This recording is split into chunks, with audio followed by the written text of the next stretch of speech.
Good evening.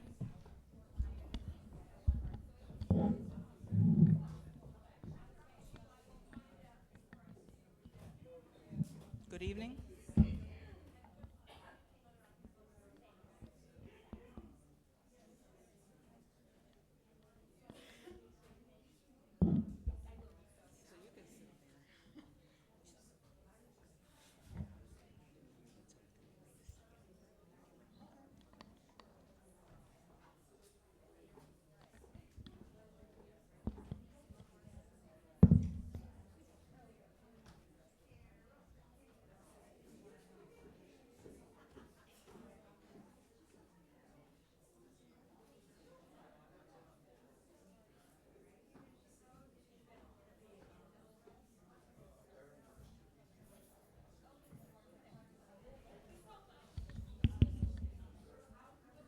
Good evening.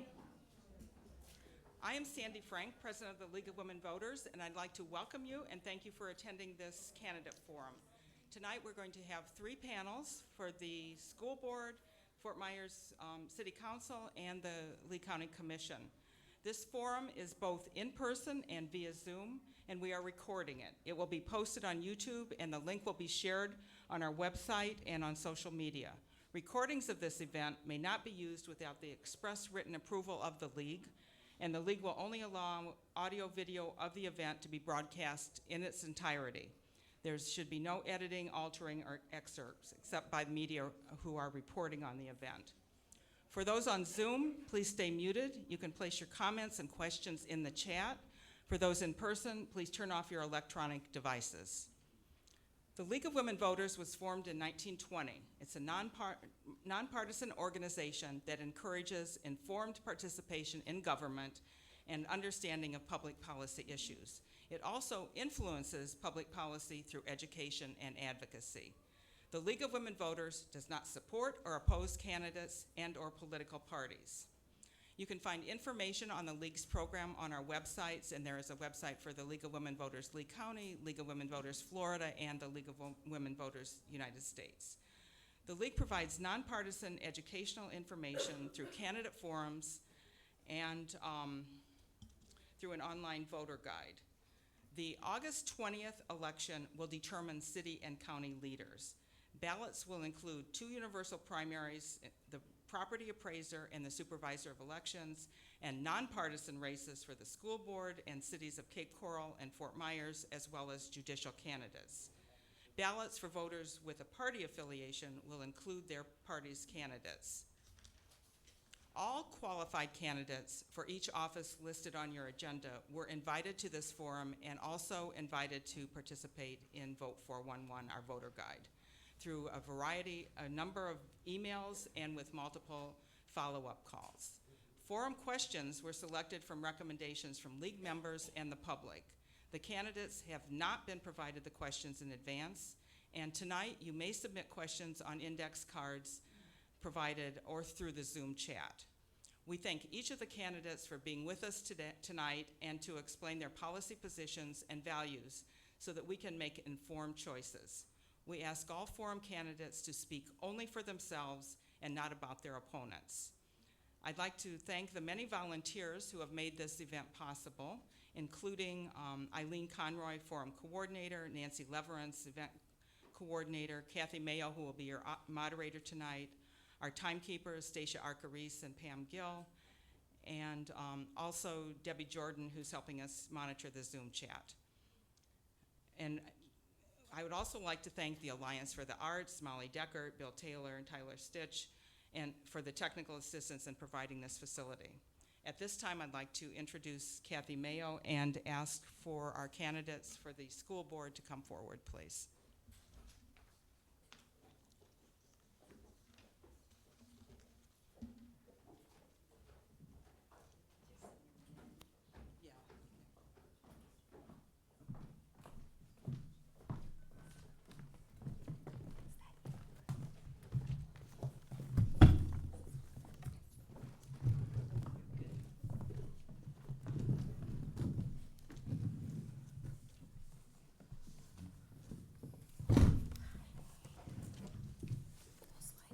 Okay, looks like everybody's got a seat. Thank you for joining us for this combined candidate forum. I'm Kathy Mayo. I'm a member of the League of Women Voters and your moderator for this evening. Let's go over a few ground rules for each of the three candidate panels during the forum. Each candidate has 2 minutes for opening remarks, 1 minute to respond to each of the questions we pose, and 90 seconds to present a closing statement. There will be no rebuttals, and candidates will state their positions, not discussing other candidates. The speaking order has been randomly assigned. The timekeepers will signal candidates with colored signs marking 30 seconds, 15 seconds, and stop. And our two time folks are right down here in front. Candidates, when you see the stop sign, it means finish up the sentence you are saying and stop. Audience, please give the candidates who are here a round of applause for taking the time to participate in this forum. Thanks for being here. Great. Now that we have that out of our system, please hold any additional clapping till the end of the forum. Okay, and we're starting out, as Sandy said, with school board candidates, and we have 4 of them with us this evening. Okay. 1 second.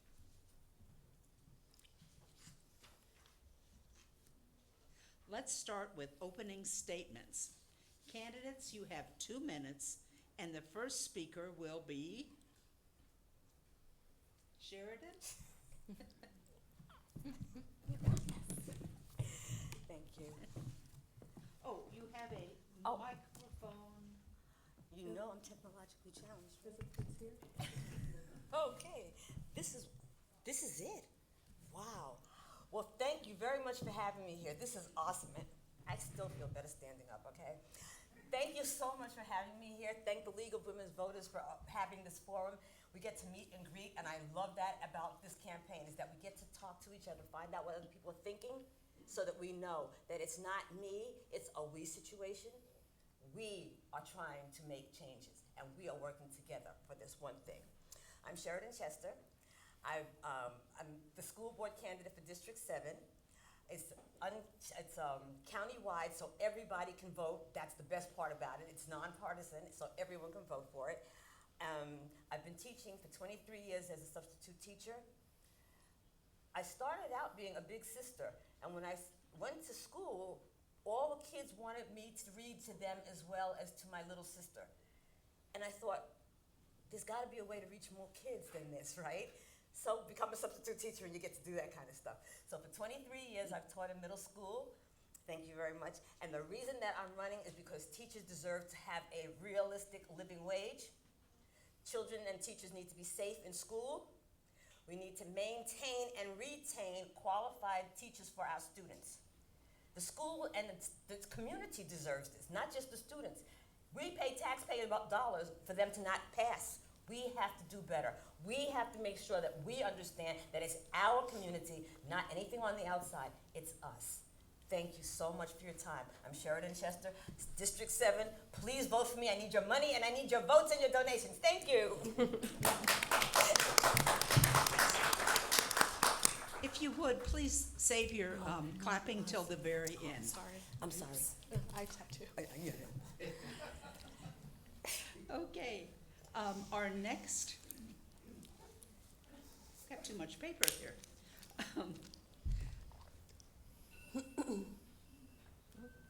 Our next candidate, who will have 2 minutes, is Caitlin Schofel. Yes, Okay. you did it perfectly. Thank you. All right. Oh my goodness. Well, good evening, everyone, and thank you so much for this incredible opportunity to be able to speak in front of all of you, and thank you for showing up. It really means a difference. It truly does. My name is Caitlin Schofel, and I am running for Lee County School Board District 3. I am not a politician. I'm a mom, and I'm a community member, and I'm someone that cares deeply about the future of our children. As a fun fact, I was Miss New Jersey. I have a 5-year-old and an almost 2-year-old. My 5-year-old will be starting in the Lee County School District this August. And myself, like other parents, what do we want? We want the best for our children. And I believe that I bring a youthful energy, unwavering support, and a new perspective for our school board. I believe that we can do better as a district overall. Our children deserve schools that inspire them, a place that they feel safe and ready to learn. And our students don't just deserve this, our teachers deserve it as well. So I'm running on 3 pillars, and I've learned that these 3 pillars might not be the 3 things that you think are most important. And I'm excited to learn about your opinions, which is why the first pillar of my platform is to listen to parents and to communicate efficiently and effectively with parents, guardians, and caregivers of our students. Additionally, prioritizing safety and mental health, not just for our students, but for our teachers. And last but not least, supporting our teachers because they are the heart of our district. They are the ones that are on the ground floor really making a change and making a difference. At the end of the day, I want to bring new ideas for a new generation and support our teachers so they enjoy teaching and support our students so they enjoy learning. Thank you. Thank you. Thank you. Not allowed to do that. Okay, We're doing it. Soon we forget. our next speaker will be Vanessa Chaviano. Yeah. I think I'm going to stand here. I feel short here. No, I'm short anyway. Stop it. So I'm Vanessa Chaviano. I'm running for Lee County School Board at large for District 7. So that is the 4 corners of Lee County. I am a mom, proudly, a businesswoman, and a community leader here. I have 2 students in Lee County schools currently. I have a 3rd grader and a 6th grader. So we're doing our thing on both ends there. And COVID kind of opened my eyes a little bit more as a parent as to what was going on. I was an administrator previously. I opened a high school in Cape Coral, and I was part of that administrative staff for 2.5 years. And I was also in the classroom as a teacher for 3rd and 4th grade out in Lee High. So, as the education background and my small business background, there's obviously things that we can do better. Student achievement being the biggest priority. We want our kids to read and be successful and make change, like we discussed. Getting back to the basics, right? Teaching them what's important so they can excel and move on. So of course, student achievement and making that. Focusing on our career and trades as well. Everyone has a goal when they graduate. It may not necessarily be college. But there are multiple paths of success, and we really need to focus on our trade schools and our vocation schools and make sure we have that partnership for them to be successful.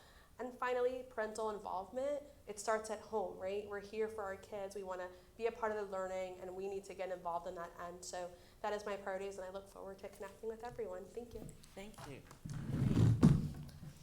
Well, thank you for those opening remarks, but we have one more candidate. And that is Carol Franz. And thank you for being last. I think I'll best stand for also. But certainly not least. Yes, okay. Thank you. I am Carol France, and I'm running for School Board District 2. I have been in this county for about 40-some years. Married my husband here many years ago, too. And we had 3 beautiful children. They all went to Lee County schools. And I am a retired radiologic technologist, so I have a history in healthcare. And I am here to, I was seeing some things in the school board with the policies they were putting out, and it seemed to be affecting teachers and students that friends of mine who work in the school were telling me about. So I was compelled to jump on the train and run for school board. I think we have some issues that we can find common ground on, and we've all mentioned some of those. I'm going to reiterate some. Communication is a key. Any good organization needs good communication, and we have teachers, students, parents, grandparents, guardians, all need to be talking together. It has to be like a circular thing. And so that needs to be improved upon. the achievement and outcomes for our students so that they can become good citizens in this world today is so important. We also have to retain and recruit our educators so that they will stay with us and not come here and then go so quickly. We all have to do this. We have to do all of this, excuse me, with fiscal responsibility too. So it sounds like I'm asking for a miracle, but I think that, you know, we can do this with the school board, a new school board, new people, new insights, and I would say please see my website, carolfrance.com. You can support my campaign, see what I'm all about, and thank you, League of Women Voters, for inviting us all here tonight. Thank you. Thanks. Well, thank you all for those opening remarks. Yep. Now let's move on to the specific questions for the evening. And the first question is, what do you think are barriers, if any, to student achievement and academic success, and how would you address them? Vanessa, would you like to start us off? Absolutely. So currently with our student achievement, our third grade, as of last year's test score, is about 42% on level for reading. We touched on teachers and having enough teachers, and we talk about qualified teachers and highly skilled teachers in the classrooms. So I think it's getting the right credentialed teachers with those right reading endorsement certificates to be able to support those additional skills for reading. We also have a high Hispanic population in our schools, so making sure we have biliterate and biliteracy certification, because those are two different things, to make sure they can support those students to help those gains. So outside of those barriers, I kind of go back to the parental involvement and making sure they're getting that additional support at home. They're in school for 8 hours a day, but they have homework and there's reading assignments and there are things that have to happen to supplement and support those things. And so we need our parents to chip in and make sure that they're also supporting those academics at home as well. Thank you. Okay. Sheridan, would you be our next person? Let me read the question again. What do you think are barriers, if any, to student achievement and academic success, and how would you address them? Okay, you asked me how I would address the barriers that I feel or I'm perceiving. Okay. I believe in inclusion on a lot of levels. I think that everybody thinks that it's an all or nothing kind of mentality, and we're not a cookie cutter kind of in a cookie cutter situation. And each child really deserves to be individually at least assessed so that you're teaching to what that need is. I don't feel that we have a lot of diversity in the schools. I don't feel that there is enough diversity so that everybody feels that they are a part of anything. Teachers don't have the freedom to really teach or express, and I think that children need to be able to hear different voices in their head so that they have ways of appreciating and discerning things. We're not letting them critically think. I think we're teaching below the level of understanding that the children really have, and I think that by cheating them, which is what you do when you don't want to pay a teacher a decent salary, that's going to hurt us in ways that we can't imagine. And it can be remedied without us having to raise our taxes or coming out of pocket any more than we already are. 60% is enough. That's why I'm running. Thank you so much. Great. Thank you. Carol, would you be our next speaker? And I will read the question again. What do you think are barriers, if any, to student achievement and academic success, and how would you address them? Some of the barriers, I think, are outside factors. I think that there's a lot of disciplinary issues. There's a lot of, I don't know if I'm opening a bag of worms, but the issue with the with telephones in the classroom, I feel is something that is just an added distraction for the kids and the teachers, and they have to try to discipline the children. That's one more thing that they have to deal with. I think that the school board has a policy, and I think that it needs to be needs to be enforced. And I know that it's sometimes difficult because the teachers have no helpers. There's not enough people to be in every place at all the time. So I feel that is one thing that could be improved upon so that students could concentrate more on what they're doing in the classroom and there's no distractions for them so they can focus. Thanks. Thank you. And finally, Kate,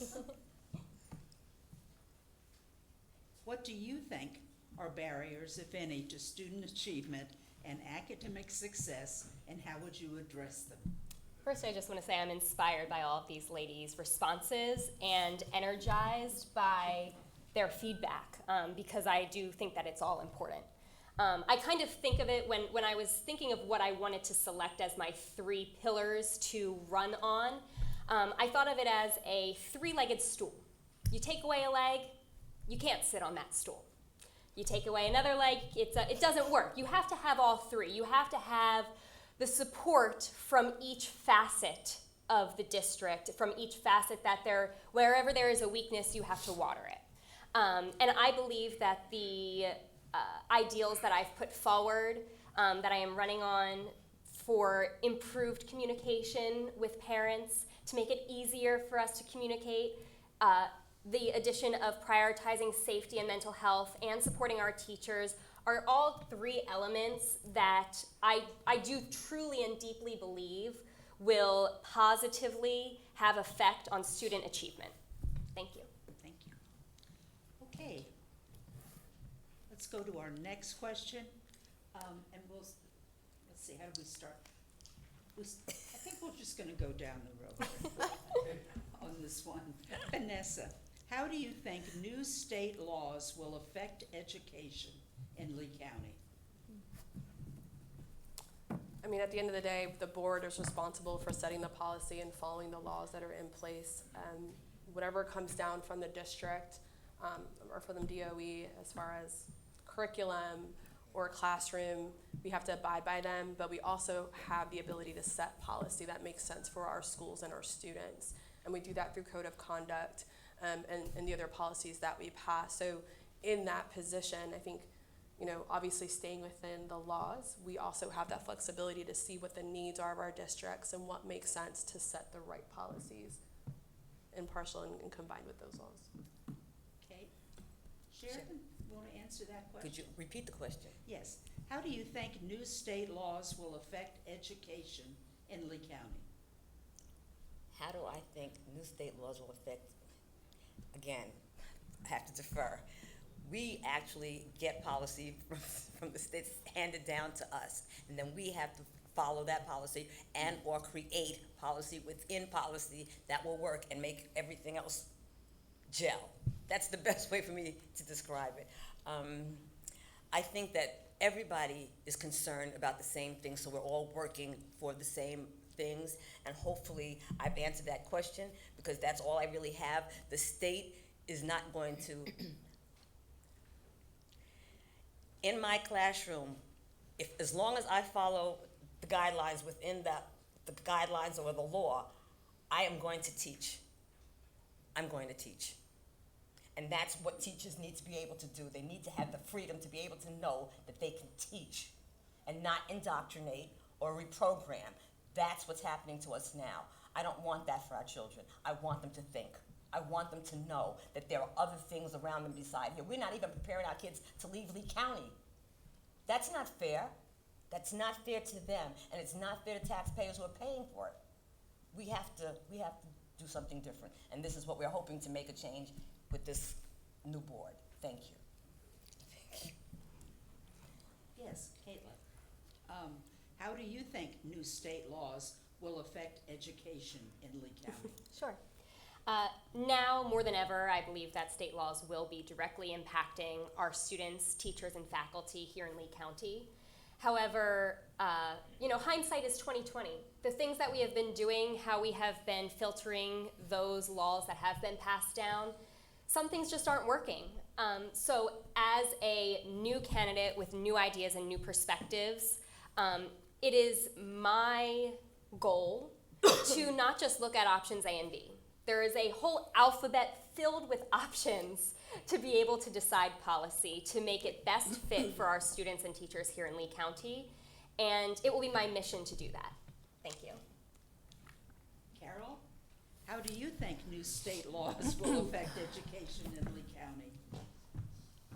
Well, I would reiterate that the school board is there to set policy, and the laws are made and by the legislature, and the school board has to enact policies in the county. I agree that there are some policies that could be changed, tweaked, so that it's more clear for parents or students or whoever needs to be following the policy, that they understand. And the way we roll them out, I think has to be,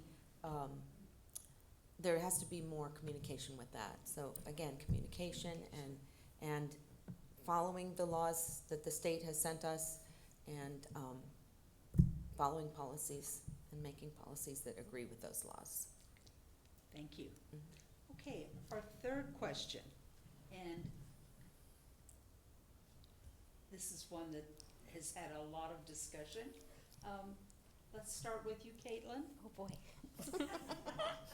What changes, if any, do you anticipate with an elected superintendent? Let me ponder that for a moment. Well, the position of the school board is to keep balanced government and checks and balances within our school district. So with an elected superintendent, I just would hope to continue to emphasize the, we all love each other, but the policing of each other. Yeah. To be able to hold each other accountable for what we are doing, what we are striving towards, in addition to being able to work together. So I think that there is a fine balance that will need to be incorporated with this new structure. As I said, to, on one hand, police each other and be there to make sure that we are guaranteed balance, because this is a nonpartisan race. And in addition, to make sure that we are listening to each other and seeing each other's sides and really trying to come up with, again, at the end of the day, no one can argue with the fact that we all want what's best for our teachers and our students here in Lee County. So as long as that is at our core, everything else really doesn't matter. Thank you. Okay. Sheridan, Yes. how do you feel about do you anticipate any changes that will come with an elected superintendent? I've had a lot of time to think about this, and I don't understand why it had to change in the first place. I really just don't understand why it changed. However, I think, as everybody is saying, we would, to me, it doesn't matter what party affiliation you are. It doesn't matter where you came from, what you look like. If we have a common need or a common fix for something, it should be what it's in our heart. I know it sounds idealistic, but if we can come together as one, just for this, I'm not talking about a kumbaya moment. I'm talking about, do we really want our kids to succeed? And if the answer is yes, then we have to do what we have to do to make a quality situation and have them safe and the teachers stay. That's basically. So I'm not the political part of it. I'm not quite sure how that's going to work. But as long as teachers are allowed to teach and we continue to get quality teachers that will stay, not teachers that are going to go to 6 months and then disappear on us. We need teachers that are going to stay so that children have a continuity of education. The other thing is that why is there such an imbalance in schools? I looked at schools today with a 14% graduation rate versus a 92% graduation rate. Why do we not have equality across the board, even in terms of what kind of schools we have? I just think that there needs to be more diversity and more open-mindedness about how we feel about things that are important to the general community and not maybe just ourselves personally. Because this is not about me. I don't know who me is. This is about us, and it's going to always be about us as far as I'm concerned. Thank you. Vanessa? What do you think about any changes that you anticipate with an elected superintendent? At the end of the day, elected or not, the job description is still the same. We're responsible for policy. They're responsible for the administrative function and the running of the district, right? So that job and what they're responsible for in that day-to-day stays the same as it was prior. So what they're going to be held responsible for, what those benchmarks are in place. So as a board, we're able to make sure and again, hold transparency and accountability and make sure that the policies that we've set in place are being implemented by that elected superintendent and make sure that we're working towards that same direction again of creating an amazing school district for our kids and for our teachers. So in essence, elected or not, the role and the function is the same. They still have to run the school and they're still responsible for their teachers and their staff.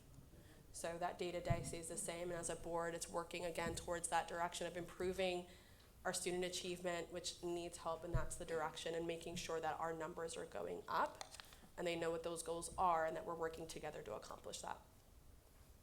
Okay. Oh, before we go to our next question, let me remind you that we have 60 seconds. You have 60 seconds to respond to each one of them. What are your views on public education? You forgot. Did you want me to answer that question? Or? You, I don't know.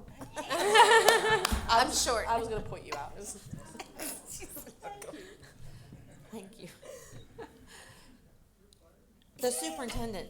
Are we talking about the Yes. superintendent? Yes. Okay, I Around just the- had to get back in focus here. The board is nonpartisan, and the superintendent now is partisan. Someone said to me who works in the school system that it's going to be difficult because that superintendent is going to have to run the schools and run for office, because you have to continue to raise money and do that, because it's going to be one of those kind of positions. I really, really am happy to be on a board that's nonpartisan. I hope it stays nonpartisan, although the current superintendent says it's a Republican board, which I don't believe it is. I mean, I believe it is, but I think it should not be. So I would like to keep the board nonpartisan, because I think that the students in this county deserve a nonpartisan vote. Thank you. Okay. Caitlin, would you start us off again? What are your views on public education and the privatization of education? So I am a product of public education. My children will be products of public education, and I am proud to say that statement. And my goal in running for school board is to have my children have that same pride in their education and the quality of their education and the time that they're spending there. If you really think about it, students and teachers are spending a very large portion of their lives in these schools. So let's make them the best we can make them so people are proud, and when people are proud of where they're going to school, the achievement gap will close. Everything will just start falling in place, and at the end of the day, I believe that the changes that we can put in place will create a space for people to be proud of where they're going to school. Thank you. Okay, Carol, what are your views on public education and the privatization of education? And you have 60 seconds. Thank you. I'm a combination of private and public schools, but I do believe in our public school system. I feel that it has been a little bit under attack, and I hope that we as board members can kind of stem the tide of turning public dollars into to send them to private schools, I feel that is not the best use of taxpayer money. And I really want to keep public schools strong in our country. Vanessa, would you like to tell us your views on public education and privatization in education? So my administrative and teaching experience actually came out of charter schools. That was my background, and my kids are in public schools. So I've seen both ends, and I believe in competition because I think competition makes you better. And I also believe that there's not one model that fits all students and their style of learning, and that's why with school choice, that's an opportunity for our parents and our families to decide what school is going to best serve their student to be successful. So again, for coming in both ends, I love public school. My kids go there. I'm a proud graduate of Cape Coral High School, but I believe in the competition and school choice. Thank you. And lastly, Sheridan, what are your views on public education and the privatization of education?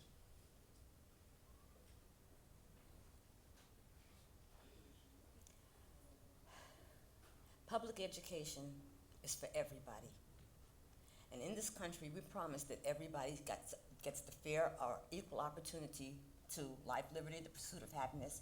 Well, the pursuit of happiness begins with knowing stuff. So we have to have a better educational system. I don't have a problem with privatization because I went to Catholic school too. However, when I went to Catholic school, public school was on the same level, and you got out of school knowing what you were doing. Our children are not doing that now. And I'm not saying there aren't success stories, because I have hundreds of success stories if you want to hear them. But we have to do better, and we can do better, and we must do better. And that's all I really can think about right now. We just have to do better in public school. Hire decent thank you very much. Sorry. Okay. About Vanessa, would you start for us? What is the best way to effectively utilize the 1/2 cent sales tax to accommodate the growing numbers of students throughout the county? So the 1/2 cent sales tax was passed to support safety and security, hardening of our schools, and the operations component. So part of that goes towards that day-to-day structure.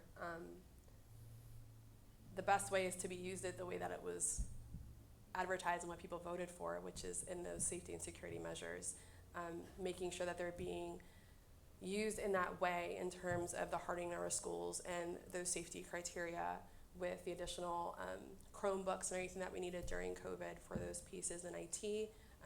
We use it for what we said we were going to use it for when that vote passed. Thank you. Sheridan, what is the best way to effectively utilize the 1/2 cent sales tax to accommodate the growing numbers of students throughout the county?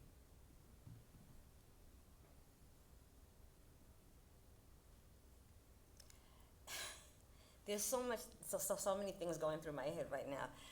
We're going to always have a larger population each generation or each year in school. I don't think that we plan ahead enough. I don't think that we have enough foresight to think things through about how it's going to ultimately affect people. I really don't see that happening.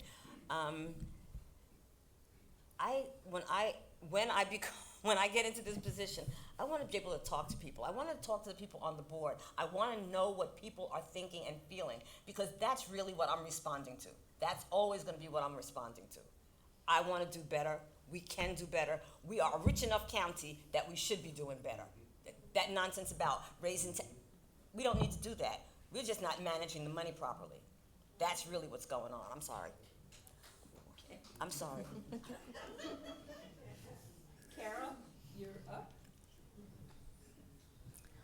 Let me say it again. Yeah. What is the best way to effectively utilize the 1/2 cent sales tax to accommodate the growing numbers of students throughout the county? My understanding was the 1/2 cent sales tax was for building and infrastructure and that kind of thing. And I was just looking at what they've spent all that money on, and it was good stuff, building schools, refurbishing schools. And I think that's great, because I just read the other day that there's gonna be 10,000 units built out in East of your district, and there's gonna be there's a lot of growth still coming to the area. Thank you. And I think it was a good thing, and half a cent isn't, it made like $238 million, half a penny, what? That's a lot of money. And I'm glad that it's there. I hope we use it wisely. I think that some of it has not been used so wisely in the past, a little bit here. And I'm hoping that the board can be a lot more responsible with how they spend that money. Thank you. Caitlin, what is the best way to effectively utilize the 1/2 cent sales tax to accommodate the growing numbers of students throughout the county? I think it's truly looking at the facts. At the end of the day, I am aware that money has been spent from that tax,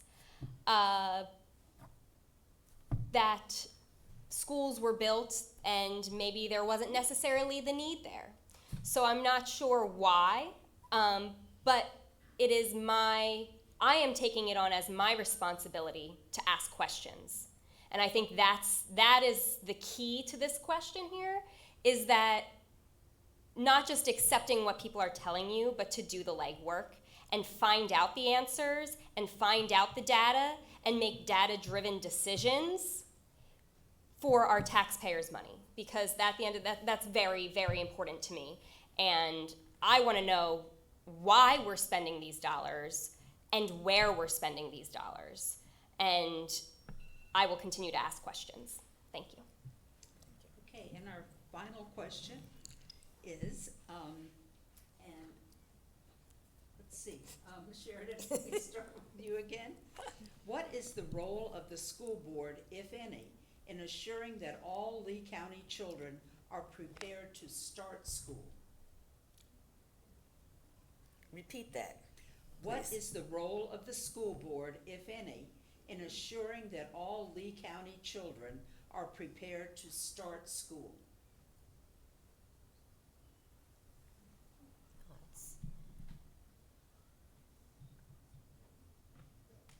I think you would probably eventually end up evaluating them, which is what they seem to do anyhow. But if we have preschool and we have kindergarten and we have daycare in the morning, those should be. I don't know about what's going on 100% now. I'm teaching a GED in technical college. But say it again, just one more time, because Okay. there's something I hope you've got me on. What is the role of the school board, if any, in assuring that all Lee County children are prepared to start school? Okay. I don't know whether Head Start still exists, but we had a program called Head Start a million years ago, and I don't know where it is. Those programs prepare children for school, and they are ready to go into first grade when they leave these programs. So if we don't do anything wrong and we just maintain what we've got and work up on that and build on that, there wouldn't be a problem. I don't see it as an issue. Thank you. I'm sorry. I was saying that. Carol, what is the role of the school board, if any, in assuring that all Lee County children are prepared to start school? I believe there's a program in place now that has a pre-kindergarten. There's VPK has come to public schools, I believe, and I don't have any children that tiny, that young, but I think the school board is there is a program that gets them ready before they come into kindergarten. I know there is that for 4-year-olds.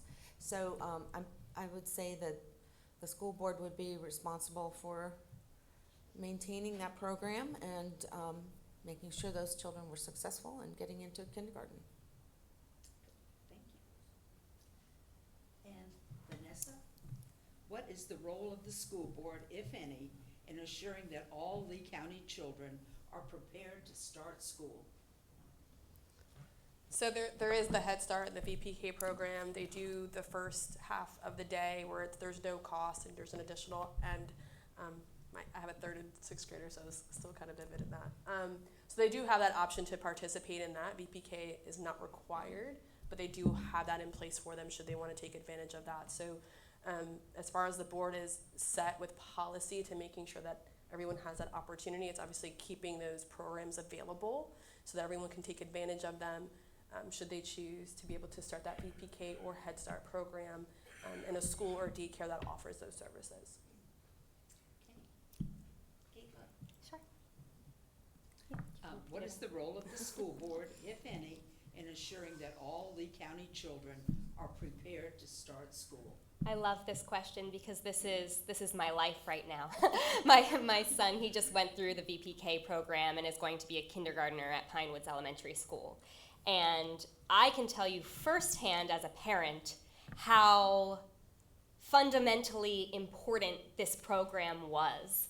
And I think that just being able to speak from my perspective, and I know from other parents' perspectives, on how incredibly important this program is, will be proof enough to share with the school board to make sure that we do keep these programs in place, because they are so very important, whether it's from a social development standpoint or an educational standpoint.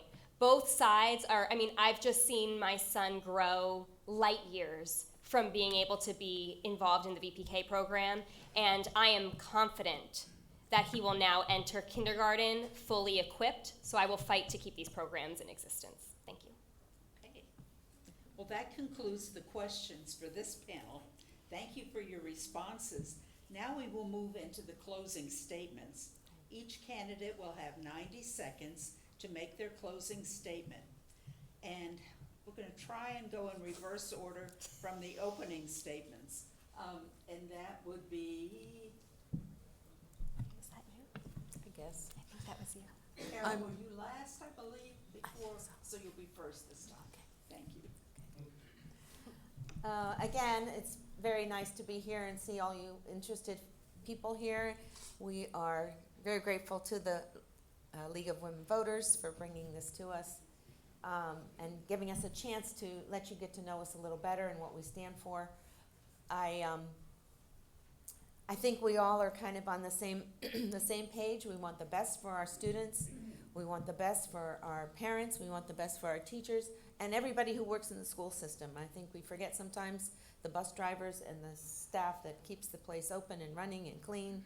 And we have to be cognizant of all of their efforts and be ready to enact any policies that would improve their working with the school board. It's such a huge business here in Lee County. The school is a very large school district, and we have a lot of obligations to keep the school board, the schools running at top notch. And I know that there's a lot of people that are trying to do just that. And I would like to be a part of that. I would like to see us get into some fiscal responsibility, because I think sometimes that is forgotten. There's so much money in politics and that, and in the school board that I feel like all that money could be in our school board and paying our teachers instead of trying to elect people. So I would ask for your support monetarily, because it does cost money to do this. And but I'm not in the big bucks business. So I thank you all for hearing me out, and I appreciate your vote in August. August is our primary for the two of us. That will be our decision. All of us. Oh, for all of us, Yeah, okay. That We will just be the gotta go. time that we decide if who's going to move forward. So thank you so much for your time. Appreciate it. Thank you. Vanessa, I think you're next. So again, Vanessa Chaviano for Lee County School District 7 countywide. Again, mom, small business owner, community leader. I've lived in this community for over 25 years. I'm a proud graduate of our public schools in Cape High and Florida Gulf Coast University. I raise my kids here. I coach here. So on any given year, I have 2 kids to 37 kids in the district that I'm advocating for and working with parents for to make sure that everything is going well for them. So again, focused on student achievement, championing our career at our trade schools, and getting our parents back involved is really the priority moving forward. Again, open to connecting with everyone. If I haven't had a chance to meet with you, look up more information. I know there's information outside. You can go on the website too. There's votevanessa.com. I have a survey on there. I've been collecting information and reading all the answers from the community as far as what's important to you guys. Even if you don't have students in the district, you're interacting with those students when you're out at Walmart or cashiering or working. So they're part of the community regardless. And I just look forward to earning your vote on August 20th. Thank you. And Caitlin? Awesome. So I believe that I bring a new perspective, and I have the firsthand experience as a substitute teacher and as a parent.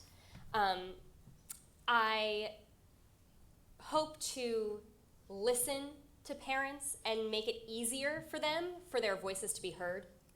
I hope to prioritize safety and mental health for our students as well as our teachers. And I hope to support our teachers because, as I said, they are the heart and soul of our school district.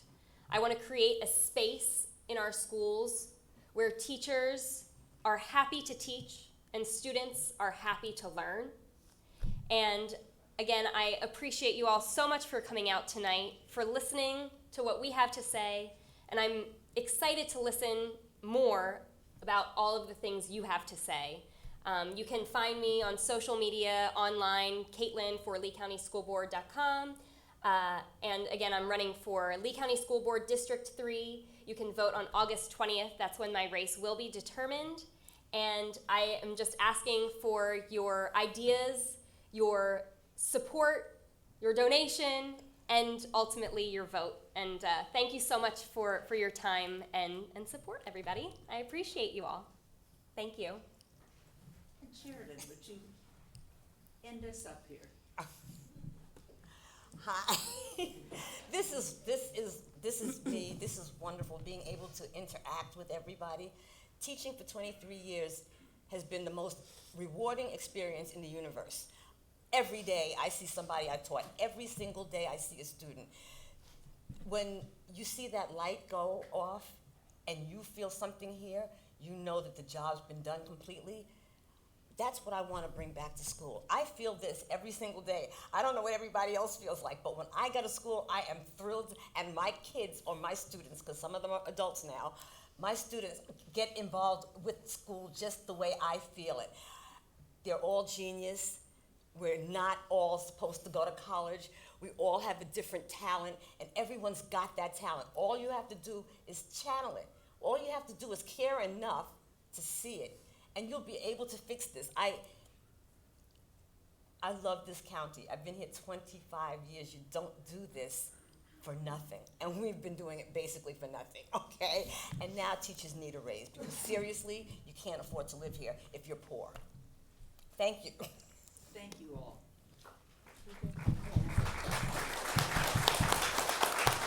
Thank you. Thank you, and you may exit the stage.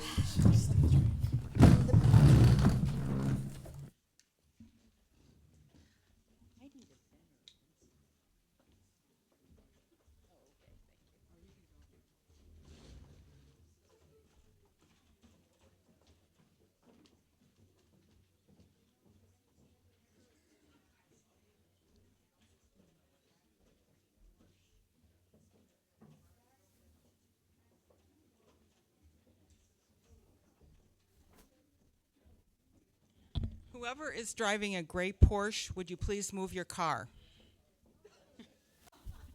I'm just following instructions here.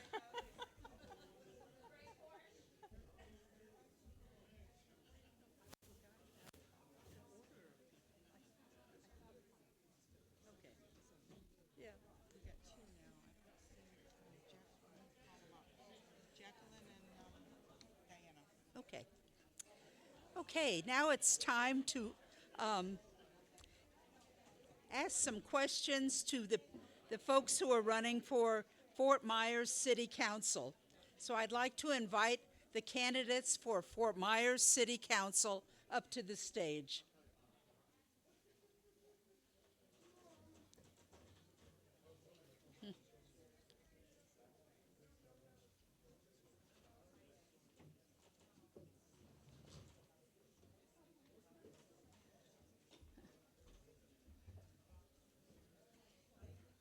So, if you can avoid repeating the questions, that might speed it up, Okay, unless they go. It's going good, I think. You good. keep it going. Thank you. Oh, thank you.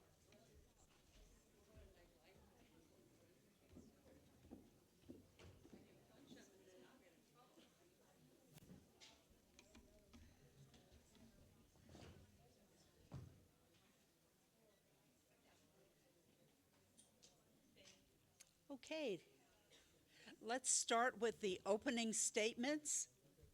And candidates, you have 2 minutes. And the first speaker will be Jacqueline McMiller. First of all, I'm going to address the elephant in the room, my boots. I decided, my grandson said that he was going to challenge me, that he can do a backflip, and I said I could do it too. Don't try it. Just don't try it. But good evening, and I'd like to first off thank everyone from the League of Women Voters for being here and inviting us here to do this forum. It's desperately needed. Every person here deserves to know who is going to be representing them. My name is Jacqueline McMiller.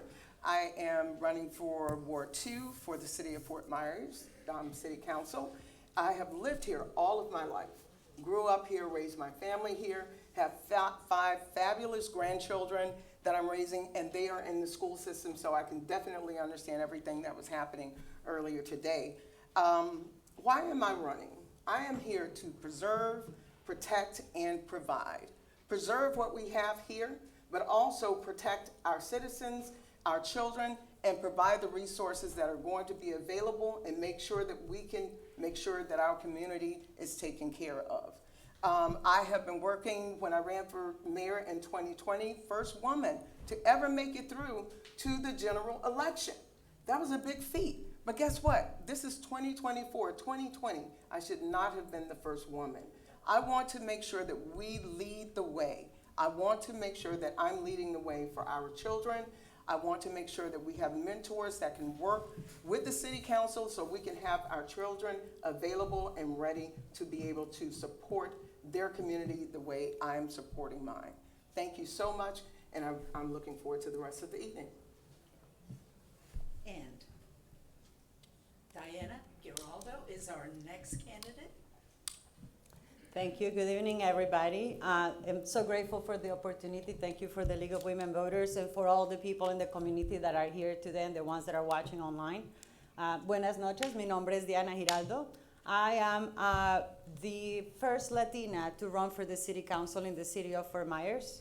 I've been here for 18 years. I have been very involved in the community. I'm a former city of Fort Myers employee. I am running because I love this community. I'm engaged with the city council on a regular basis. I go to the workshops, and I'm running because I know that I have a gift and I am of service, and I have to share that with my community. I believe that our leadership in the council or in any branch of the government has to represent the constituency. We have 27% Latinos in the city of Fort Myers that are not being represented. But when you're a city council person, you're representing everybody. I'm a mother of a Navy veteran, a proud Latina, have been in the United States for 25 years, in Fort Myers for 18 years. I was a former city of Fort Myers employee. I'm a small business owner. I'm an architect with background in urban design and I have a master's in management. And I think that my experience as government, private, and also my background will be a great addition for the current city council as we're shaping the vision for the city of Fort Myers in the future. I don't particularly I'm going to tell you what I'm going to do because I have been doing things in the community, but I'm going to work with you, my constituents, to make sure that I become your next city council person and I can stand by my name and really represent the community of the city of Fort Myers. Thank you. Thank you. Okay. Thank you for those opening remarks. Now let's move into the specific questions for the evening. And they're a little different than the school board questions. What would you consider to be smart growth and development for Fort Myers? And Diana, we'll let you start, and you have 60 seconds. Smart growth and development is being able to, and that's really aligned with what I do with my background and my previous work with the city, is really looking at the needs of our city for our quality of life. It's not particularly about how you build more residential and more commercial if we don't think about the people. So we gotta look at smart growth is really being able to develop and being sensitive to our environment, being sensitive to our constituents, being able to make sure that we support our tax base and our businesses.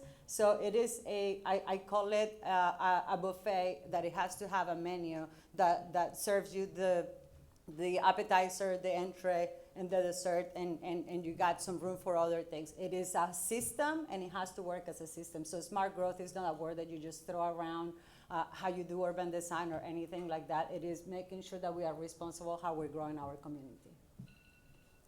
Okay, Jacqueline, would you answer that question? Would you mind repeating Okay. it? What would you consider to be smart growth and development for Fort Myers? Smart growth and development for Fort Myers is a balance. It balances the needs of the community, the citizens of the community. It balances the development with building, whether you build high rises or you build moderate income housing and low income housing. But it also means that we're taking care of the environment, making sure that there's a green space. There's a lot of water here in Florida. And if you're not sure that you can maintain that green space, that water is going to flood our homes. We've had an opportunity to see that with Ian. So that smart growth is going to be important to be able to understand. It's not leaning towards just one developer or development.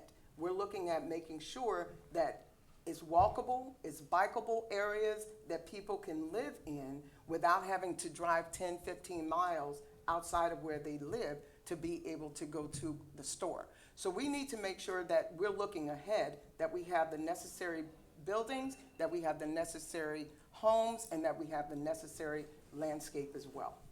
Thank you. Okay. Diana, how should Fort Myers address the supply and quality of potable water in Fort Myers? So the city of Fort Myers was under a consent decree that also were stopped from being able to build because the lack of water. It was not just the lack of water accessibility and pressure, but it also the quality of the water. So ever since the city has put in 9 wells that they're working, but they're not working at the capacity that they should be working at. And so I believe that we need to use technology to really address where a lot of the problems are in the city and start making a proactive strategic plan to have the money and the capital improvement program to build the infrastructure that we need to have the access to water, not just for the current residents, but the city continues to grow. And we gotta make sure that we have sufficient water and also that we maintain the infrastructure because we inherited a lot of land from the county and that structure is collapsing. So those things need to be looked at side by side to address the need. Okay. Jacqueline, how should Fort Myers address the supply and quality of potable water in Fort Myers? That would be, put simply, strategic planning. With the growth that we have, if you're going to have potable water, you have to make sure that the growth does not outgrow your infrastructure. That's going to be key. As we've also understood, we have to maintain our sewer and our water systems. with the piping and everything that is dilapidated, we need to maintain that and also build and build out rather than just refurbishing what we do have. So with the growth that we currently have, we know that we're going to have to prepare, not just 5 years, but 10 years out, and make sure that infrastructure is available, that it is solid, and that we will be able to use it. But we also have to look at ensure that we have the technology that's going to be in place, because the potable water is going to be key here. We're surrounded around salt water. So with Florida, this is something that we have to really, really, truly focus on. Thank you. Okay, Jacqueline again. What are your views on the funding and use of the Fort Myers Affordable Housing Trust Fund? I think that they are doing a wonderful job. I think with this Affordable Housing Trust Fund, which I was part of the Life on Life, which they were the ones that we really started working on that and building it. And I was happy to be a part of that and get that trust fund started. I think that we need to start looking at, instead of using a lot of that money for these single family homes, we need to start looking at more multifamily units, because it's expensive here. And those funds, we have to be very careful. It's not a lot of money in that trust fund. $10 million or $8 million, it doesn't go far. So we have to use it wisely and ensure that, the families are getting the best out of that trust fund. Also being able to utilize it for rental assistance as well. Any type of assistance that is going to be used to assist people to keep a roof over their heads, but also meet the needs of the community as well. Thank you. Okay. Diana, what coordination or oversight, if any, should the Fort Myers, I didn't ask you that. Oh, it's the bright lights, it's just, I okay. still want to talk. Oh, okay. What are your views on the funding and use of the Fort Myers Affordable Housing Trust Fund? How the trust fund was set up, it was just like a perfect way, because it really follows the model of, for example, for the homeownership path of what Habitat for Humanity does, and for the rental part, what something like the housing authorities do. I'm part of the board of Habitat for Humanity, of the board of directors, and I'm an understanding of a lot of the things that happen at the state level with the Florida Housing Coalition. So the model was set up and is adequate, but we have to make sure that we maintain the funds. Right now, people can get $600 a month for a stipend on rental up to 3 years. They have to recertify it every year. And in the home ownership, they had to close the applications 2 days ago because there was overwhelming amount of people applying. I think that how the city can combine the efforts is like partnering, continue to partner with Habitat for Humanity, continue to partner with the state, continue to partner with the Housing Authority to really expand the capacity of the program in the city. Great. Okay. Diana again. What coordination or oversight, if any, should the Fort Myers City Council have with the Fort Myers Police? Say that again? What coordination or oversight, if any, should the Fort Myers City Council have with the Fort Myers Police? Well, I mean, the oversight of the city council is really looking at the legislative portions of it, and really to make sure that the citizens are being protected. With the fire chief being under the leadership of the city manager as an employee, is kind of being able to make sure that the policies are being followed, that they're getting recertified. They just got recertified and they had the highest level of certification, that all the complaints and all the things that are happening in the community are addressed, but that proactively, not just the police are getting the right resources, making sure that it's a reciprocal relationship between the police department and the city council, the communication. and making sure that we are also evaluating the growth of the city and make sure that they have enough manpower to continue to protect the citizens of Fort Myers. Okay. Jacqueline, what coordination or oversight, if any, should the Fort Myers City Council have with the Fort Myers Police? Well, one of the things I think that they should do is have a yearly review to ensure all of the policies and procedures are being followed appropriately. The other thing is that with the Fort Myers Police Department works under the guise of the city manager, and the city manager works under the guise of the city council. So there are some steps there that we need to ensure that all of those policies are being followed. The other thing is the city council really needs to have conversations with the community. They serve the community. The community votes them in and they serve the community. So they need to be that mediator between the community as well as the police to make sure that there is quality policing, that there is actual protection and security rather than just policing in some areas and protection in others. We all know that this is a situation that we're dealing with, and I think that the city of Fort Myers should be ready to face it and be able to oversee it as well. Thank you. And our next question, Diana, what would you do to create economic opportunities with direct impact for Fort Myers residents? That question is tied to education, big time. I think that we have to continue to, as a small business owner, we have to continue to support the small businesses that we have in the area. We have to attract businesses, quality businesses to the area, so our workforce have quality jobs, quality high-paying jobs. But in order to bridge that gap, we have to really create the workforce pipeline.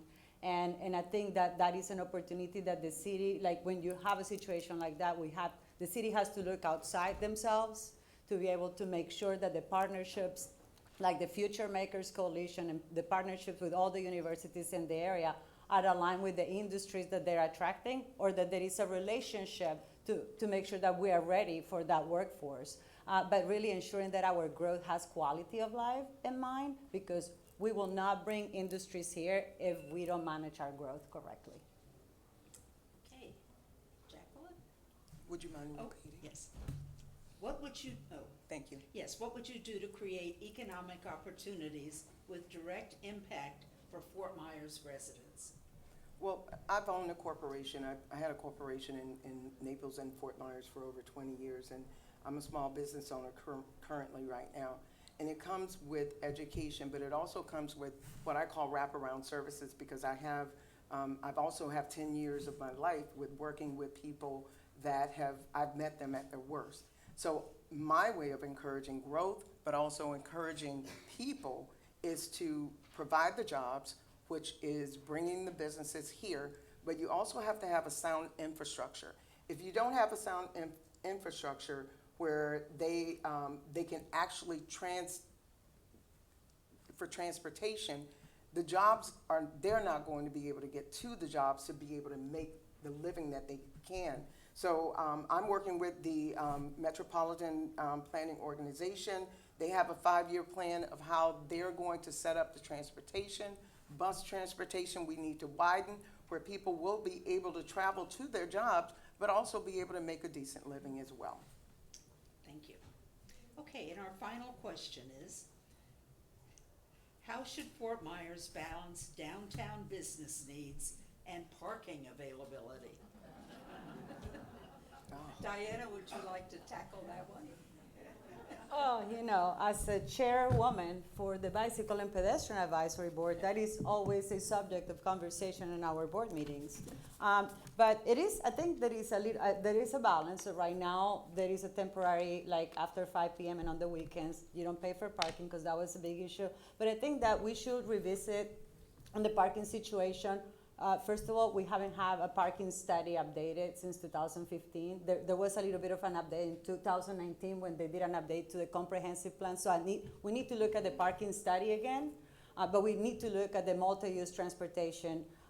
We put a plan together to bring people on the multi-use trails, and we're working on the new design of Edison Road and bringing people into Midtown, and we have the transit station. So we have to combine all those resources to really give people the opportunity to travel other than having a car. But the other opportunity on the parking, particularly downtown, is being able to look at the current contract with Denison Parking and seeing what opportunities that are available to be more friendly to the community coming to downtown. Jacqueline? Well, that's one of the things that the Metropolitan Planning Organization, the Transit Improvement Program, is all about. And they are, they are the experts. I look at the expert. We hire these people, and it's the best thing for us to listen to them. And that plan that they are, since 2015, it certainly has to be updated because of the fact that we've grown exponentially since that period of time. Whatever it may take, but the walking and biking is going to be key. Having areas, another thing people are using a lot of is Uber. So having some places where in some other cities, because I work with the League of Cities as well, having places where Uber drivers can actually drop people off and be able to meet them, and it's a safe space for all of those clients as well. But we have to balance that. There has to be a balance, and speaking to the people who are living down there, speaking to the people and getting feedback as to what they specifically need. Thank you. Well, that concludes the questions for this panel. Thank you for your responses. Now we will move into the closing statements. Each candidate will have 90 seconds to make their closing statement. And since we started with Jacqueline, we'll start with you, Thank you. Diana. Well, I am Diana Giraldo, your future city council person for the city of Fort Myers Ward 2. It is my pleasure to have been serving the community of Fort Myers for 18 years. To be able to tell you things like under my leadership in the community, I have gotten over 20 miles of sidewalks and trails built around the city of Fort Myers. I have been involved in policy changing in the planning department to really implementation of smart growth, really supporting a lot of our housing, affordable housing projects like Southward Village. So a lot of my experience and my dedication to this community is not just now because I'm running for city council. I have really been doing this work after I left the city in 2014. I have been still engaged in the community of Fort Myers. I love Fort Myers. I'm built to serve, so I'm not going anywhere anytime soon. And I really look forward to the opportunity to earn everyone's vote, everyone's support. I feel that I'm the right candidate for the city of Fort Myers, representing 27% of Latinos that are currently in the area, and really representing the fabric of our community and all the constituents of Fort Myers. Thank you. Thank you. Wow. Well, that ends our. She needs to close. How do I do this? It's been a long night. It has been a long That's night. okay. Again, my name is Chaplain McMiller, and thank you so much, everyone, for coming here and being able to listen to what some of the things that is important to us. I can tell you right now, if I was not here in this seat, I would be there where you are. That's just how dedicated. I've been dedicated to this community for over 30 years. I'm the vice president of a nonprofit organization that feeds over 1,200 people per month. And sometimes during COVID, it doubled that. Not only that, I've been a community business owner, I've been a corporate owner, and all of my business acumen, as well as the fact that I've told people I've lived in Gateway. I lived in Gateway for about 10 years, and I moved back with my parents in Fort Myers, in central Fort Myers. So I know both sides of the city. Nothing changes. It really, really doesn't. The only thing that we want is to be able to live safe, have a roof over our heads, and be able to raise our children in a safe community. And that's what I'm here for. I've worked with the city of Fort Myers. I'm currently on the Mayor's Diversity and Inclusion Committee. And even after running in 2020, I was able to get with the mayor, and we are working on housing proposals and making sure that we can make a difference. So even though we came from across as adversaries, we can work together to make the changes and give the people and the community what they need, not only what they need, but what they deserve. They want to be successful, and it's our job to ensure that they have the inroads to achieve that. Thank you so much.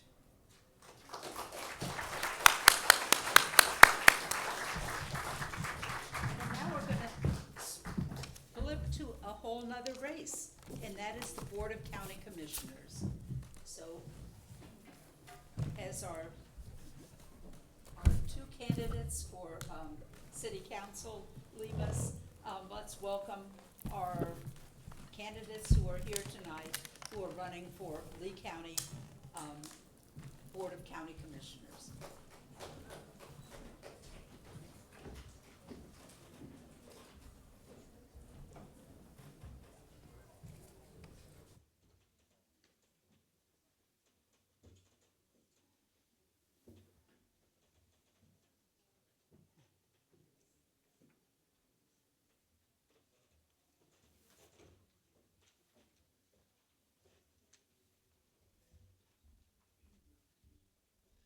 Are any of them here? Or any? Oh, There, what? oh, okay. Yeah, come on up, kid. Oh, Kizzy, come on up. And Amanda, just maybe ask, I was told they were all here. Amanda and Matt, can you come up, please? Oh, Yes. yeah. Hi. Hello.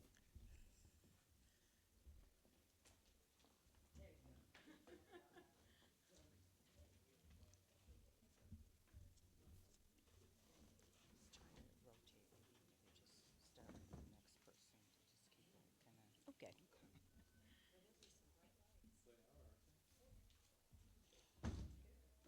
Well, thank you all for being here tonight. Let's start with the opening statements. Candidates, you have 2 minutes, and the first speaker will be. I didn't even see. It's Matt. Is it Matt or Matthew? Matt's fine. Okay. I was gonna let the lady go first. Oh, well. Oh, good evening, folks. My name's Matt Thornton. I'm a criminal. That's my opening line. For those of you that don't know, I've been accused of voting twice, once for Biden in California, once in Florida for Trump, so it's not true. I've also been accused of stolen valor. This also is not true. I grew up here in Florida, Amelia Island. My dad is a maritime captain, and we ran tugboats when I was a kid.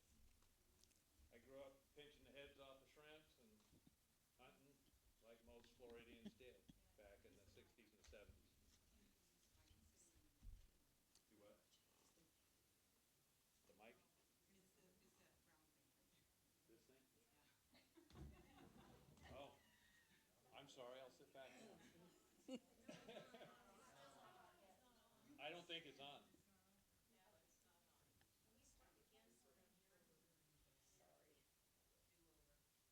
I guess we'll have to. Okay. Is Is it on yet? their mic working? I think yours is, but I don't think ours is. There we go. She just turned it on. All right. Okay, now I can stand up? All right, good. You know, it's kind of funny. You know, I've been used to yelling across engine rooms, so I can, you know, fill up the room pretty easily. Again, I don't know how much y'all heard of it, but I grew up here in Amelia Island, Fernandina Beach, Florida, up north. My family is a maritime family. My dad ran tugboats, and we had a charter fishing boat up there. The big thing about our family was, just like most Floridians, is that we take pride in our maritime heritage here in Florida. A little bit of history. Shrimp boating started here in Florida, folks, if you don't know that. It started on Amelia Island, Fernandina Beach, Florida. The very first shrimp boats were built, designed, and manufactured. It's kind of a strange story that I'm here, but 200 ladies showed up at my ranch one day and asked me to do this. I kind of pushed it off, and I said to myself, I'll look into it. I didn't, I ignored it, I went to go do my voting, and a bunch of them showed up at the voting booth outside, so I got another taste of it, and I said, I guess I better go look into this. I talked to the folks, we put in for it, we talked about it.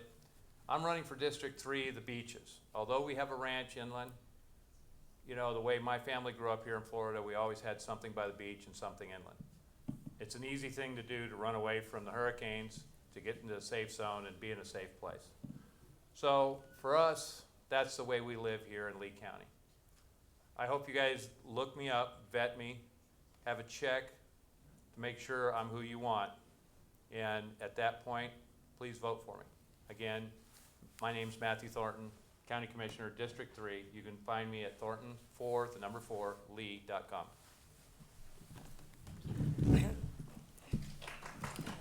Okay.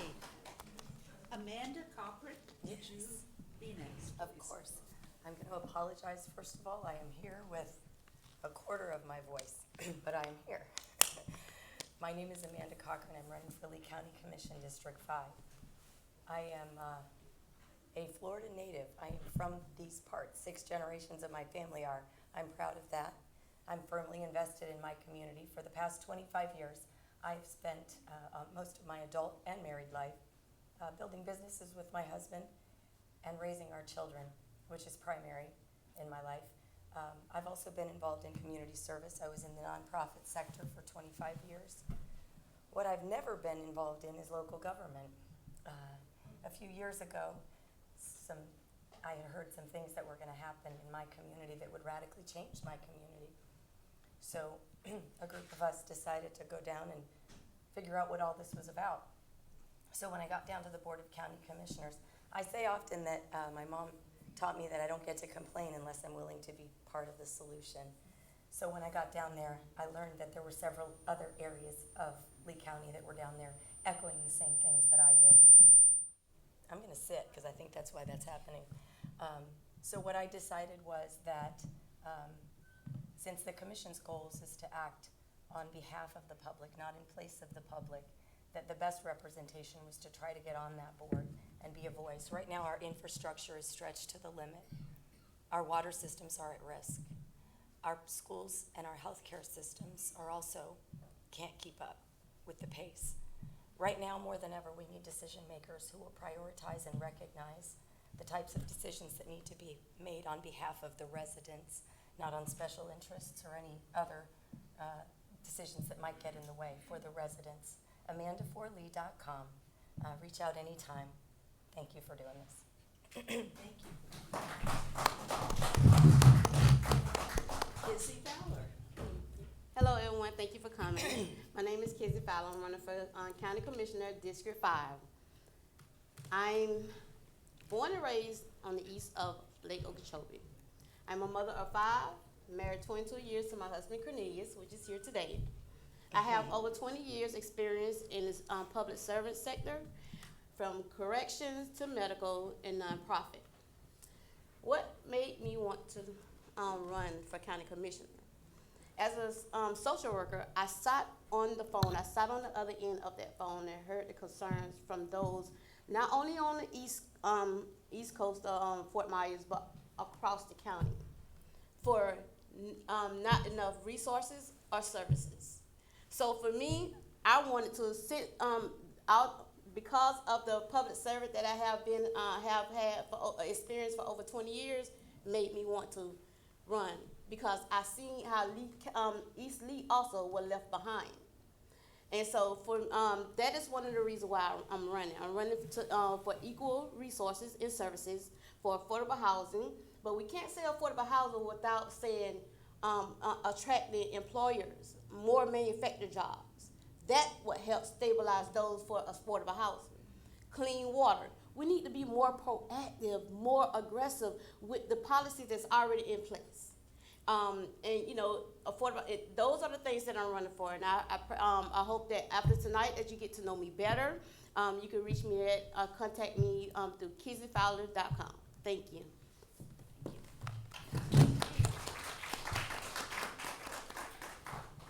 Well, thank you for those opening remarks. Now let's move on to the specific questions for the evening. The first question is, what is the most critical issue for Lee County today, and how would you address it? And Kizzy, would you handle that, please? The most critical is overdevelopment. We have to have responsible development. Affordable housing. For us to have affordable housing, for affordable housing to be affordable, you have to have the jobs in place. In order and have the jobs in place, I will fight so that affordable housing is on all the planet of development. Clean water. We can't say clean water without also talking about the environmental activists and those that are fighting to keep for the wildlife now. Not on East Fort Myers. And so we need to be more proactive and more, we need to be more aggressive with making sure that the policies are upheld for clean water and for our environment. The answer to that question is infrastructure, infrastructure, infrastructure. Traffic. It plagues and diminishes the quality of life of, I would believe, every resident in Lee County. And there are solutions to that problem. I didn't enter the race without researching what those solutions were. There's short-term and long-term solutions. Short-term is the synchronization of lights that makes sense for people that travel and work-related situations. A 2 o'clock light is not the same as a 5 o'clock light. That's the short-term solutions. Long-term, there's a plan called Design Build. Look more into it. I don't have time in 30 seconds to explain that, but it literally chops the construction time and the costs significantly if we institute that more in Lee County. And the third is a liaison that is, their only job is to communicate between the municipalities and the FDOT so that we are top of mind for what's coming to our area and what can be implemented. Those are just a few of the ideas, but there's plenty more. Thank you. Thank you. Matt? Question one more time. Can you give me a question one more time? Oh, yes. What is the most critical issue for Lee County today, and how would you address it? Okay, there's a multitude of different issues in Lee County currently, folks, right now. One of the things I'm going to tell you, growing up out at sea on tugboats, when there's a hurricane and it hits the islands, what does the Navy do? They actually send an aircraft carrier. Why do they send an aircraft carrier? Because an aircraft carrier has enough power on it to power the entire Lee County. It has enough water generation to actually supply water at 60 PSI for every house in this county. We need to put in desalinization plants. It needs to be a cooperative effort to take care of our water problems. We can no longer suck off all the water from East Lee County and North Lee County. We must take care of the traffic problems, and we must take care of our shrimping and fishing industry down at the beaches. Thank you. Okay, our next question. What policies, if any, would promote smart growth and development in Lee County? And Matt? Well, I retired as a contractor after 40 years. And what I can tell you in building houses and building structures all over the United States is this, is that we have to do smart construction. We cannot continue to put down asphalt and concrete and roofs over the land throughout Lee County and expect ourselves to have water. You put down the concrete, you put down the asphalt, you put the roofs up, and all that water goes out to the river. It does not go down so that we can pump it out and have water. So we need to fix what we're doing with our developers now and make sure that we take it for what it's worth as smart development, where we're bigger lots, smaller houses. Okay, and we'll keep going. There we go. We just came through a Cat 4 Near 5 hurricane, and that should have taught us where we should be building and where we shouldn't be. The Department of Emergency Management says, has taught us where we should be building and where we should not be building. High coastal hazard areas is not it. If we don't develop in places that are the most responsible areas that do protect our waterways and do protect our green space areas. That's how we get into the position that we are right now. And if we follow those maps and develop in areas that are responsible, then we create a future for the residents and for our children that can sustain its future. Thank you, Amanda. Can you say the question again for me? Yes. I'm sorry. What policies, if any, would promote smart growth and development in Lee County? Smart development, as the board has said. I would say smart and responsible development. We cannot build in flood zone, changing the zoning just to build. I think that with smart development includes not only the developers, but also the community. Give the community a chance to voice their opinion and their concerns about whether development is being built. And that's why I stand with that. Thank you. Okay. And our next question is, what changes, if any, would you like to see in the Lee County public transportation system? Kizzy? Sit down with the community, include the community. My campaign is about inclusion. Inclusion, the community include. And I think that with Lee Trans, the county board, and the community sit down, have a round table, see what their opinions, see what their concerns, and see how we can come together and plan ahead for a safer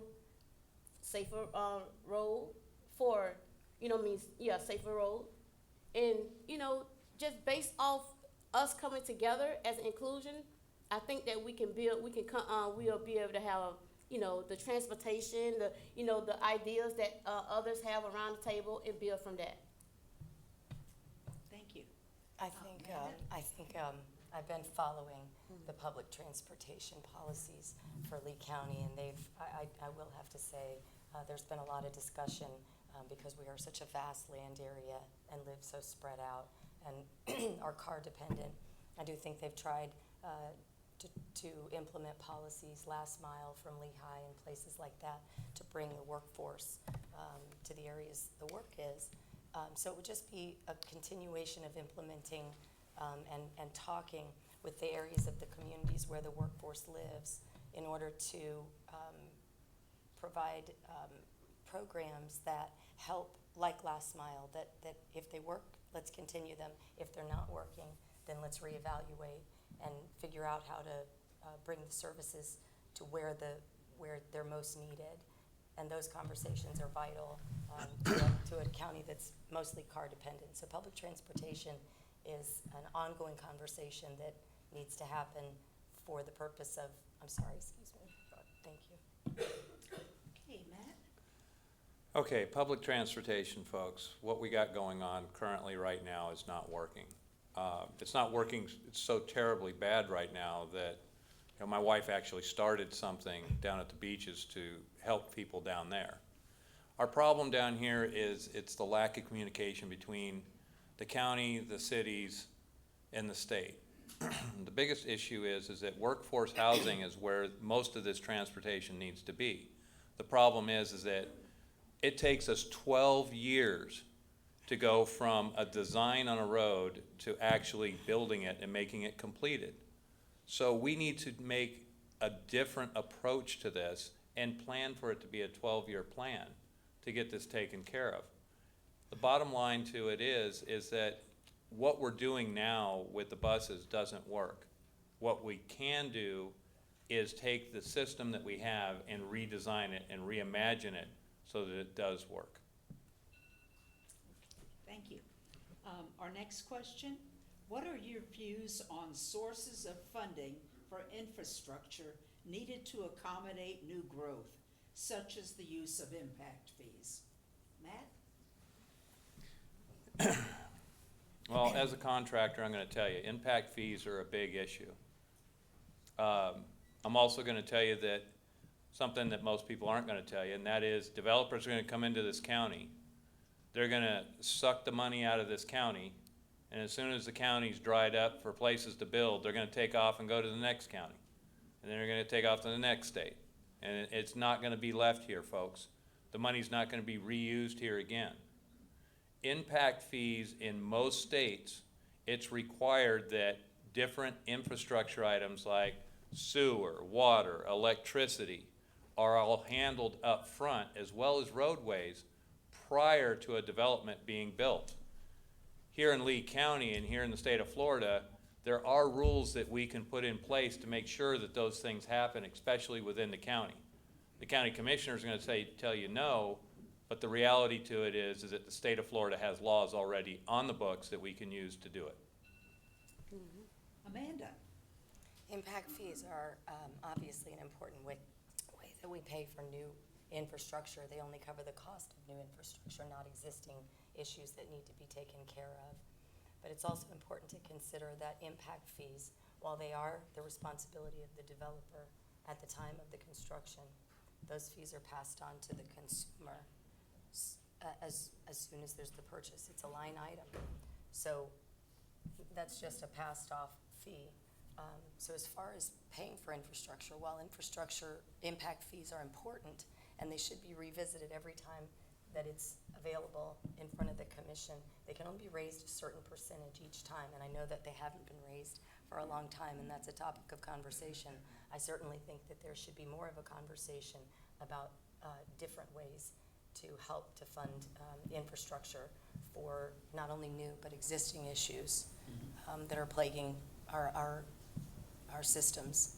So, thank you. Thank you, Amanda. Kizzy? I think that the developer should be responsible for the infrastructure, that the things that they bring to the table, and the impact fees are one of the things that will help pay for the roads, all the things that go with the infrastructure. So I think that we should revisit, yes, we should revisit the policy, but also make the developers more responsible with those fees. And that's what I think. Thank you. Okay, our next question is, what are the roles and responsibilities, if any, of the BOCC to provide economic opportunities to attract and retain young people in the area? Oh. Kizzy? Okay.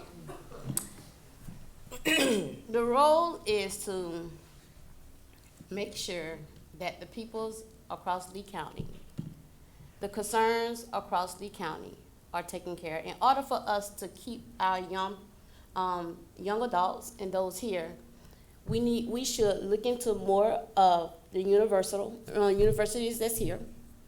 We should look into the corporations and businesses that we can bring and attract come here to keep them here. Look into more trade school and programs that will keep our young adults, because some don't want to go to college, but some do want to stay home. And so I think that we should look into more programs and look into more ways that we could connect with the universities to keep our young adults here, and look into more jobs that attract those young adults to stay here in our county. Thank you. Amanda? Repeat that question again so I Yes. understand it and answer it adequately. What are the roles and responsibilities, if any, of the Board of County Commissioners to provide economic opportunities to attract and retain young people in the area? Oh, that is a great question. Obviously, the young people are our next generation of business owners and taxpayers in Lee County. I can tell you personally, my son is started as a 19-year-old business owner in Lee County, and that process was a little bit cumbersome. I think that there should be some educational programs to show young people how to set up a business and how to implement business models and programs within Lee County. It was difficult for him. We got through it. He is a successful business owner in Lee County, but just encouraging programs that make it easier for the young people who are starting out to be able to have a roadmap so that they are future business owners of Lee County. Great. Matt? a little bit different approach on this. The responsibility of the county for the young people is more towards the school district. I kind of agree with Mike Rowe that, you know, doctors and lawyers do make, you know, hundreds of thousands of dollars, but I'm going to tell you right now, I've got 5 boys, and all 5 of my boys, for whatever reason, all decided to be plumbers. And as much as I hate to say it, they're making a couple $100,000 apiece being plumbers. So I think the role for the county is to provide more hands-on jobs. It needs to do that in a way in concert with the school district. Like when I was a child, I could go take auto shop, I could go take electrical, I could go take carpentry. These things need to be put back into our schools so that our school children can actually learn a trade, and so that they can flourish as the young adults and be taught how to run a business, just like we all were taught when I was growing up. Thank you. Okay, our final question. What would you do to ensure the availability and safety of future drinking water supplies for Lee County residents? And we've talked a lot about water, but let's get right to it. Matt? Oh boy, that's a loaded question, but it's a good question. Here's the problem, folks. You've already heard part of the answer from me already. More asphalt we lay down, more concrete we lay down, the more roofs we put up, that water goes right into the river. It does not filter down. The bigger problem is that the wetlands, they're trying to say are going to take care of the problem, but unfortunately, it's not enough. We need to preserve our agricultural areas in the east side of the county. We need to stop with the construction so that that water can feed us. We need to bring in and adopt desalination plants in the cities, in Cape Coral and in Fort Myers, where the biggest amount of water is being used. And those areas need to be put together with a coalition that's working with not just the city, but the county and the state, and using federal dollars to help us get to that point to where these things can take place and we have everything under control. That was a long answer in It 90 or is. however long seconds. Not you, I'm saying for how much we're given. Yeah, I know. That's a long answer. So the best management practices for development in Lee County should be updated, that the developers have some type of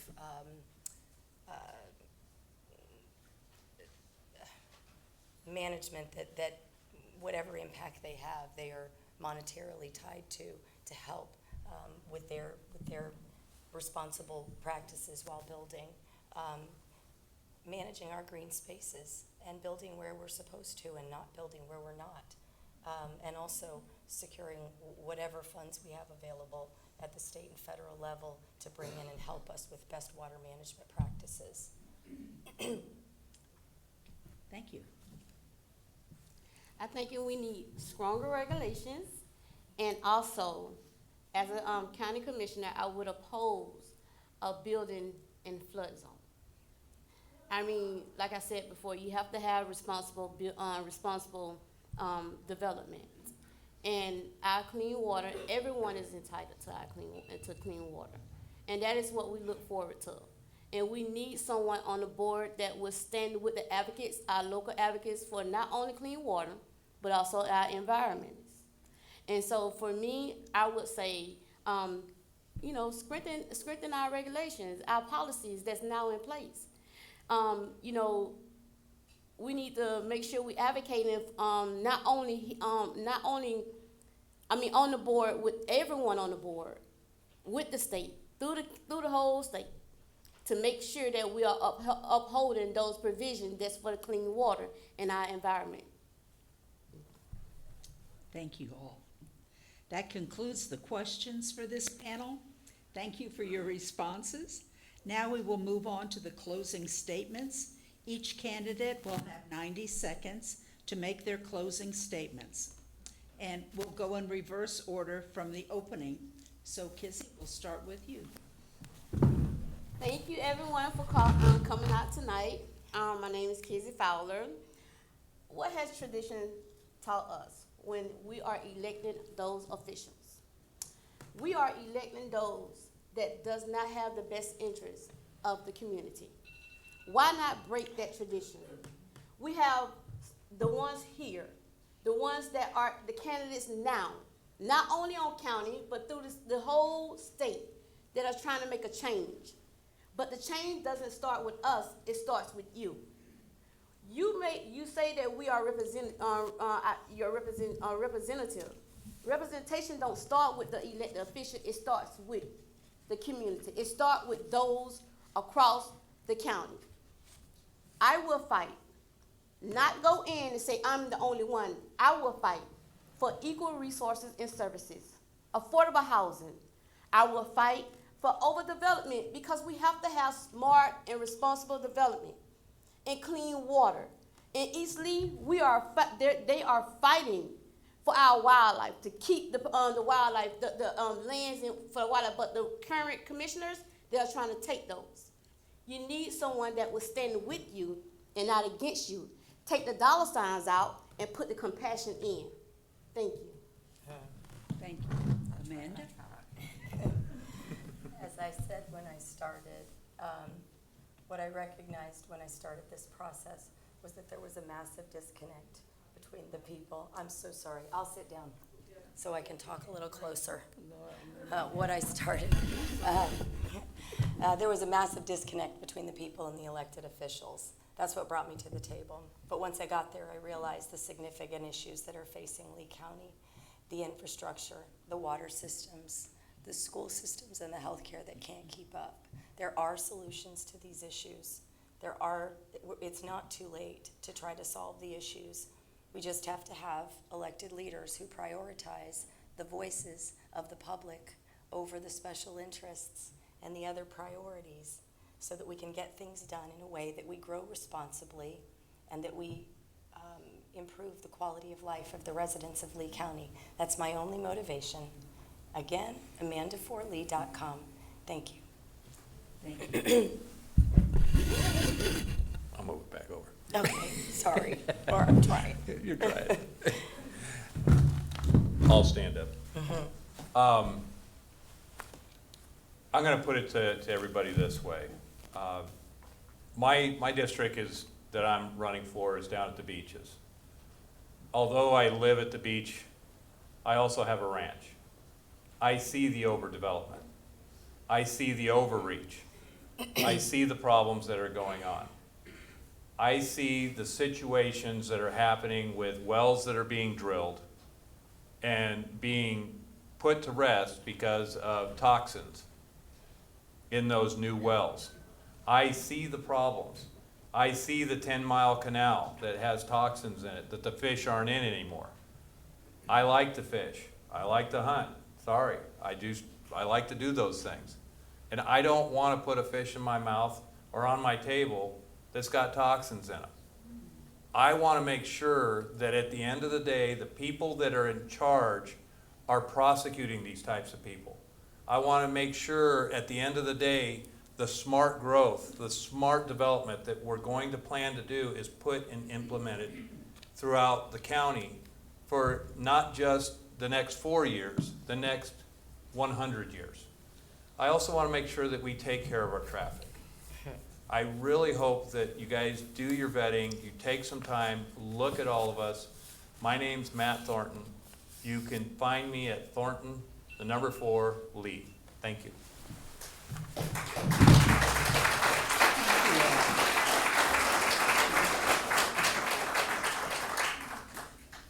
You may exit your... Hey, we're out of these the hot bright seats. lights. Thank you so much. You can exit the hot seat. The hot seat, yes. On behalf of the League of Women Voters of Lee County, I want to thank the candidates for running for office and for their participation this evening. I also want to thank the audience for coming to meet these candidates. Thank you for submitting questions. We apologize we could not ask them all, but we will share the questions from you and from the folks who are watching this online. We will share them with the candidates tonight so they have an idea of What's important to you? Members of the League of Women Voters do the hands-on work to safeguard democracy. While we never endorse a candidate, we are directly involved in assuring that our community is aware of and understands the issues facing our counties and states. If you would like to be involved in helping make our democracy work, consider joining the League and visit our website at www.LWVLee.org. For more information on the upcoming election, please go to the site vote411.org.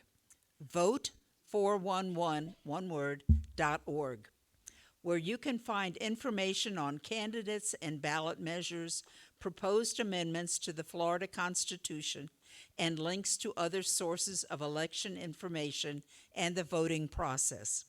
Sign up for League email updates tonight or through our email. Remember, the deadline to register to vote in the primary is July 22nd. The deadline to request a mail-in ballot for the primary is August the 8th. And remember that you have to request a vote-by-mail ballot each each election cycle. The League can provide voter registration assistance tonight, or you can register online at lee.vote. Let's give our candidates a last round of applause. Wow. Remember, your vote is your voice. Make your voice heard. Thank you.